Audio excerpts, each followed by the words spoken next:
When Marcus and I work as a team quite often, and we're talking to prospects and customers alike all the time, and we often get asked about these three topics right here.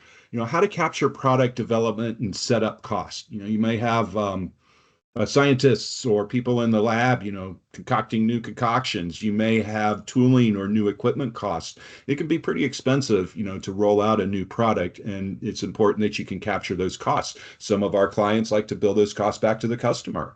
Second is just managing, the process for managing those new formulas or recipes, and more specifically, how to build out the proper costing for those items, for those new items that you're creating. But that leads hand in hand into the third item, is that if you have a proper handle on the costing, then you can determine the margin that you need or want and develop proper product pricing. So what we're going to show, this is a live demonstration session. So we are going to feature Microsoft Dynamics 365 Business Central. I should call that the project accounting module. It was called Jobs for 20 years, so it's taken me a while to get to the new nomenclature and calling it projects, but you'll hear us probably refer to both. So jobs or projects, it's the same thing within Business Central. And then YAVEON ProBatch is a series of extensions that extend the capabilities of Microsoft Dynamics 365 Business Central. And specifically today, we're going to look at the research and development and the costing modules. So with that, Marcus, take it away. All right, thanks, George. Yeah, and I think the terminology with projects and jobs, it's not all switched over yet. Jobs, again, was the older term.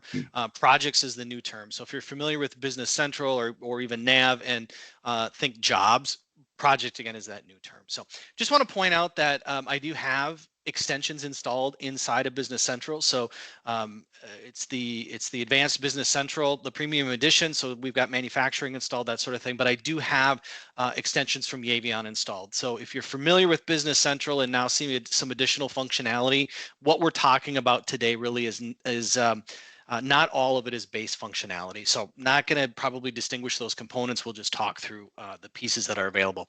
Okay, so let's look at a project. So the scenario here would really be the scenario where you want to capture the costs of going into the new product development. So it could be new, it could be a changed product, doesn't really matter. This also could be limited to maybe internal cost tracking around that R&D, that product development. But as George said, if you do want to bill for those services, it could be a flat fee, whatever. I'll actually just show you how you can actually do some billing to the customer with that as well. So let's talk a little bit about the structure of the project. And this is just some samples. Obviously, it can be changed. In general, I've got a project number, a description, and then I've got a customer that's associated with the project. Down here at the bottom, then, I have a series of what we call tasks. So tasks are really up to you to determine what terms you want to use for tasks, or some people would call it maybe a work breakdown structure, that sort of thing. But it's allowing you to, under the project itself, put categories of revenues and costs together if you want to do that. Nice thing about Business Central is we do have the ability to copy from almost like a template job type scenario. So if you have a standard set of tasks that you want on all of your R&D projects, you actually could just copy those into the new project, if you will. Don't need to create them manually. Okay. All right. So for each of these, So Marcus, on here, so we can capture both like AP invoices or machinery costs, as well as the cost of people or labor, and combine that all into a total cost. Yeah, exactly. So let me drill one step deeper here. So I've got this prototype development task line, and I'm going to go into my budgeted costs of that. And these are what we call planning lines. So under the planning line, I have the ability then, I'm going to just edit this list so we can look at the dropdown. I've got the ability to essentially put a budget together, if you will, and the budget can consist of resources. So those could be people or machines. Sometimes people or clients will use a role. So maybe, I don't know if Catherine's necessarily going to work on it, but I do want to budget labor associated with this development effort. So it could be a single person or it could be like a role, for example. I could do GL accounts. So if I'm doing purchasing transactions and that sort of stuff, I can accumulate those costs against the project using a GL account. I also have the ability to do items here. So if I actually know what maybe the bill of material is going to be or something like that, and I want to do budgeting around the inventory items, I can do that as well. Budgets can be, they can consist of both costs. So obviously that's the cost expense side of things. They also could have a price associated with them. So in the scenario that we illustrated where you may want to charge the customer for the work that you're doing, et cetera, I can put a budgeted price associated with that as well. So that price could be a labor rate, it could be the item itself, it could be a flat charge. Maybe there's a, you're going to charge $5,000 for project development or product development or something like that. It doesn't really matter what kind of cost you have associated as it relates to price, you just have a fixed price on it. We could do that as well on this. So I put some budgets together in here. So for example, around the product marketing side, I know that I've got some PR and agency fees. I've got some advertising development that's going to come in here. So that's at the GL account level. I showed you I had labor that went into that cost. I could have specific items that I'm going to purchase for the development of this product. Doesn't really matter, but those are the components that I have the building blocks in there. Okay. So what that does is it will initially set up a budget. Again, cost perspective. This is a roll up then for the whole project itself. The rest of these drop downs allow me to track the activity then. And I'm going to actually go into AP and show you where this gets set up in a bit, or actually where it gets processed in a bit. But this is looking at outstanding orders. So those would be maybe purchase orders that I have in the system. They could be labor. So if I have time entry and I've got time that's now associated with this project, it's not actually charged to the project yet. It's maybe a time card in process. I could see those things as outstanding orders. Actual costs then are going to be transactions that have actually posted to the project at this point. So it would be, purchase transactions that have been processed, et cetera, that are there. And then I have this billable amount, which is showing me essentially my revenue budget. So in this case, I'm going to bill a flat fee of $5,000. I'm not doing anything on a time and materials basis or anything like that. Invoiced, this is going to be my AR side of things. So it's going to be able to show me what have I actually billed the customer for at this point. So that's sort of the breakdown of each of those components. I want to talk a little bit about pricing as well. So I have the ability to set up price lists. And in this example, I'm setting up, I set up a price list for all projects, but I like to go in here and just talk about this. I can do pricing as it relates to a resource group. I can do pricing around inventory. So it could either drive the price based on the item setup itself. I can also do things like expenses. So if I had freight, maybe that comes in, I've got the ability to maybe do a markup. So that's a cost factor markup for those expenses. So if it's a sort of a cost plus scenario on the project itself, I've got that ability to do that. So some fairly flexible pricing options. Again, if you're just doing a flat fee for the development work, that's easy. You just put that one line in there, but we can do sort of a T&M accumulation of costs as well if you want to in terms of billing for the customer. So some nice features there if you want to. Again, it's not just limited to an inventory item. It's that pricing around maybe direct expenses, let's say from a GL perspective, or resources as well. Okay, so let's actually go into an AP invoice, and I'm just going to go to a purchase invoice itself. So purchase invoice is going to be my my purchase document. So I get a vendor invoice, for example. I'm going to pick my vendor, so it's going to come from Graphic Design Institute. I'm going to sort of bypass the rest of the setup here around this, but I'm just going to go to a GL account number. This is, I could do an inventory item, really kind of whatever I want here, but I'm going to say it's a PR item. And so I'm going to charge that PR ad agency account number. And I'm just going to do one at, I don't know, $350. They worked an hour or something on this. Over here on the right, then at the line item level, this is where I would identify then that project, the task. So if it's going to go into that product marketing budget line, and then I can actually go down to the planning line itself, connect the what we would call usage to the budgeted line that I have on my project. So now I'm incurring actuals that are being booked against the budget, if you will. So I can click on that, add it to my project, and then that now is charging that expense to the project. So really from a AP processing perspective, it's just those a couple of additional fields that are available to us. From a purchase perspective, I'm just going to pull up a purchase order. What you'll notice is that the line item on a purchase order will also allow us to capture a little bit further. Will also allow us to capture the project task and then that planning line as well. So either a purchase order in terms of committed cost or the purchase invoice in the sense of actually accrued cost. All right. So that's sort of the project side of things. The project can be associated with a development recipe if you want to. So tie those together. It doesn't have to be, but we do have a direct connection if you want to connect those together. Well, in a couple, if we had all the time in the world today too, we could we could keep on going. Some other things that people do ask us about are requisitions. Can we have a requisition, system? And yeah, there is a requisition plugin we can use that works pretty nice, where people don't have to be a purchasing accountant in order to request something. They can do a basic request and then have the purchasing accounting folks make sure everything is coded properly. And then also we if we're getting new equipment, we can set that up as fixed assets. We can, Yep. Create maintenance schedules for that as well. And we could spend a whole hour just on equipment maintenance. But yeah, there's a lot to offer. So Yep. I forgot to show the create sales invoice. If you're actually billing to the customer, that's a yeah. process that's run off the project itself. So Right. that's where that piece of it is. Excellent. Okay. Well, that was So amazing, Marcus. let's look at the R&D item next.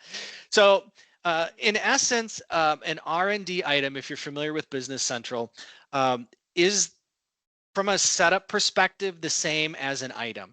So when we look at feature functionality that I have available to me as I work with an R&D item, it's identical. So lot tracking, serial tracking, unit of measure conversions. I actually can do pricing around that. I can do a replenishment system. I can do planning.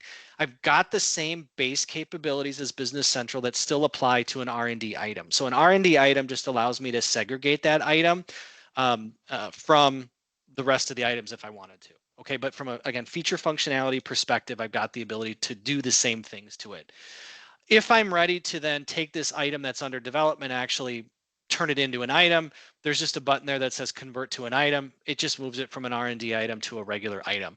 Again, the feature functionality around the R&D item is identical to the base inventory setup of the system. Okay. Let's look at an R&D recipe then, or a development recipe. And what this allows me to do is to, in essence, work with a manufacturing specification. So again, that's a YAVEON term with manufacturing. Work with a manufacturing specification to create a new item. So in this case, I can tweak the recipe, I could tweak the routing, I could swap one item out for another item, but it allows me again to work with that development or work with the development recipe as I'm doing the R&D and developing the product. Okay. If you're familiar with manufacturing specifications and really the manufacturing in general within Business Central, the development recipe works exactly like that manufacturing specification. So there isn't limited functionality. I've got, again, lot traceability that flows through the product just like it does with the base product. I can still do quality. So if I'm looking at the YAVEON quality module, I still can do inspections. I can still have all of that same functionality around that development recipe. But this is just going to allow me, again, to segregate the development recipe from the rest of the functionality of the system. Okay. What's really nice about both the development recipe and the R&D item is my manufacturing processes within Business Central don't change. So I can create a production order for the item that I'm manufacturing. I can run it through the same manufacturing processes that I do with my other items. So from a shop floor perspective, I don't need to do something different just because it's an R&D item. Okay. The same is true on the purchasing side. So if I have raw materials that are really part of the R&D development recipe, and maybe they're R&D items, even if they're raw materials, those raw materials can still be on the development recipe as R&D items. I can still purchase those.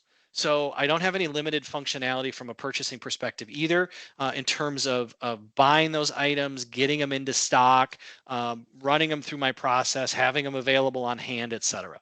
Okay, so it's a designation, but the functionality within the system is identical to what I'm working with regular inventory items. One of the Okay. things that I know our clients have really appreciated about this module. It's like a playground. You can't screw anything up because it is segregated and it's not going Yep. to do any harm to your production environment. But when you are ready to push something to production, it's just a matter of pushing a button, Yep. because it is all the same. It's just a separate safe space, I guess, if you want to call it that. Yeah, exactly. Um, Well, I do have the ability to do a recipe comparison too. What that would actually do is it's going to Mm, do, I don't have that set up, but it'll pull up and actually compare the two recipes. So how are they mhm. different?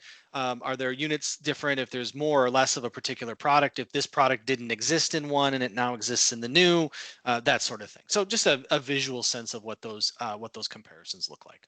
Okay. The other component or the next component in this is really around item costing. And what item costing allows us to do is first to create what we call cost schedules. So if you're familiar again with Business Central, if you think about financial reports, this is sort of similar to the way financial reports work, except it's around inventory costing. And I'm going to open this one for manufacturing costing. What this allows us to do is to create a cost schedule. And the cost schedule allows us to pull components from elsewhere within the system. So it could be item information, it could be work center or machine center information that's being pulled into a cost schedule. And then I can do some projections on this. So if I've got, let's say, raw material costs, and I should say this cost value actually is an added field on the inventory item. It's on the work center and on the machine center as well. So as I'm pulling those components into this, what I have the ability then to do is, for example, on my raw materials, I can then go in and actually set up a cost schedule for my raw materials. And I could say, maybe in 6 months, I anticipate a 12% increase on this particular type of item. Maybe on my packaging materials, I only anticipate maybe a 2% cost increase on those types of things. If I had another type of material, maybe I'm projecting a cost decrease on those materials. So the cost type allows me to categorize those inventory groups, if you will, and then do those future cost projections, either some sort of increase or decrease of that cost. Same thing works with my costing groups around my work centers. So maybe for my production work centers, I'm anticipating a 3 or 4% increase, but again, maybe my packaging department or my QA department is going to be different. So maybe QA, I'm anticipating an 8 or 10% increase. You get the point. I can do those cost projections. What I can do then is take the costing schedule and apply it to an inventory item, something I'm going to manufacture at a particular date. So that's important because what I'm doing based on that date is I'm taking those cost changes that I'm anticipating and applying them to the cost schedule. Okay. So in this case, this is just looking at costs. I can actually use this to drive pricing as well. So if I look at this one, the top of this cost schedule is identical. I'm looking at the routing and the bill of material, and I'm applying these factors to that. What I can do down here is I can actually set up and do a sales price or a price change or projection, if you will, on this inventory item. Pulling the same data into the system, and then I can say, well, I'm looking at a particular target market margin, and instead of updating a future cost, I actually want to update a price. So both from a price perspective and a cost perspective, I can leverage this information. All right, it comes together in this item costing section. And actually what I'm going to do is I'm going to do a new one just so that we can see how this works. And I'm going to come in here and I'm going to calculate this for my sandwich. Actually, I did that already. So let me delete this one. I'm just going to calculate it quick so that you can see that it works. And I have my sandwich.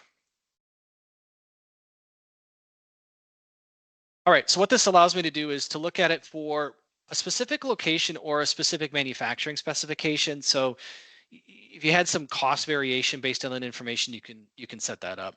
I've got the ability to look at that date. So what this is doing is if I'm saying, well, I want to know what the cost is projected to be in 6 months, 9 months, 12 months into the future, that's what this date allows me to do. And again, because that cost schedule is looking at future cost projections, that's the factor that's going to be used.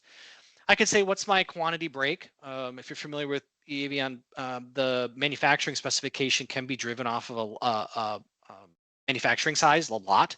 So that's what that factor is looking at. Then I'm going to say I'm going to look at my cost schedule and I'm going to look at my manufacturing cost schedule. I'm not going to commit anything into the system. I'm just going to run this so that we can see what it looks like. Okay, what the system did then is it's taken my routing and my bill of material, so my manufacturing specification, and it's assumed that I'm building 10 of these. So I said, how many of these things am I making? I said 10. It's going to look at then all of my components and my cost projections that I have in my cost schedule, apply that to my BOM and a routing, and now I'm going to get my overall cost. So what the system has said is that my projected unit cost on that future date is going to be $11.28.6.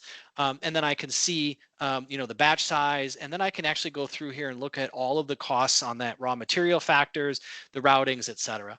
So the system is taking my, the current costs of my raw materials and doing, again, those cost projections based on my cost schedule.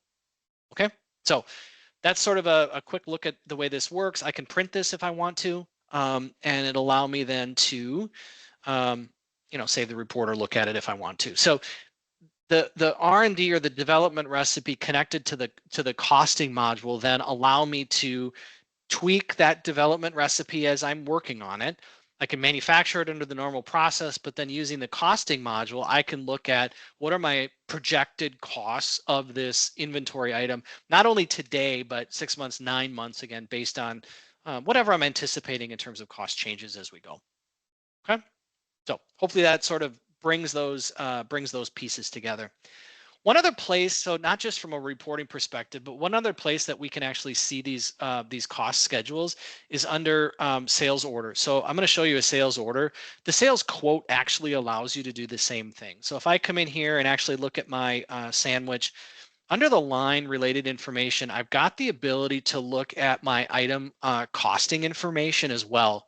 So if I've generated it, or if I want to generate it. So let's just calculate this one. Didn't do it because I had an inventory location on the other one.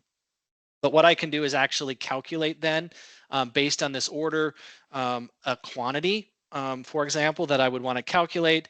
And then I can look at the cost schedule from here as well. So maybe I want a sales quote created and the quote's going to be out into the future someplace. I could look at this costing information and then get that information on the sales order or the sales quote as well. So just another place that this shows up and is available in the system.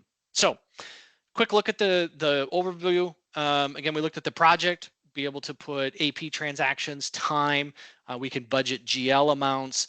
We can build a customer if you want to, fixed fee, T&M type scenarios. You can do deposits, progress billings if you wanted to, leveraging that project module.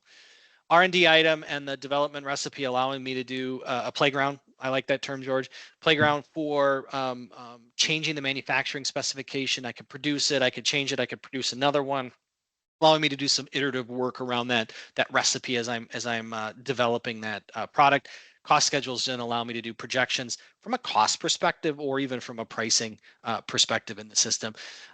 So that sort of sums up our components for today.